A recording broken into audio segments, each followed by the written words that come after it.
topic we will cover today is typhoid. What is typhoid? Typhoid fever, also known as enteric fever, is a bacterial infection caused by bacterium Salmonella typhi. The infection is spread through contaminated food or water or by close contact with someone who is infected. Symptoms of typhoid fever typically develop within 1 to 3 weeks of exposure to bacteria and may include high fever, often 103 Fahrenheit or higher, weakness and fatigue, abdominal pain or discomfort, headache, diarrhea or constipation, loss of appetite, rose-colored spots on the chest or abdomen, delirium or confusion in severe cases.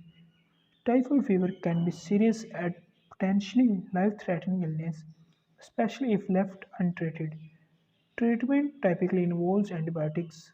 Preventing typhoid fever includes practicing good hygiene, such as washing hands frequently with soap and water, especially before handling food, and avoiding food or water that may be contaminated. Vaccines are also available to help prevent typhoid fever and may be recommended to travelers to areas where the disease is common. Now, medicines used to treat typhoid, antibiotics, which kill the bacteria, are the primary treatment for typhoid fever. Commonly used antibiotics to treat typhoid fever include number 1. Ciprofloxacin. Ciprofloxacin is an antibiotic that is often used to treat typhoid fever caused by strains of Salmonella typhi that are resistant to other antibiotics. Azithromycin. Azithromycin is an antibiotic that can be used to treat typhoid fever, especially in children and pregnant women who can't take other antibiotics. Number 3, ceftriaxone. Ceftriaxone is an antibiotic that is usually given by injection and can be used to treat severe cases of typhoid fever. Number 4, chloramphenicol. Chloramphenicol is an antibiotic that can be used to treat typhoid fever, but is not commonly used due to its high potential side effects.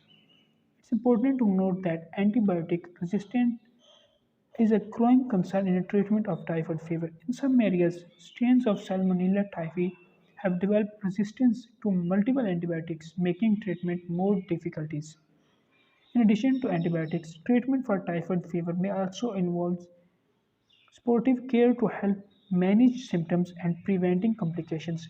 This may include rest, fluids to prevent dehydration, and medication to help reduce fever and pain. It's important to talk to healthcare provider if you suspect you may have a typhoid fever or have been exposed to someone who has disease.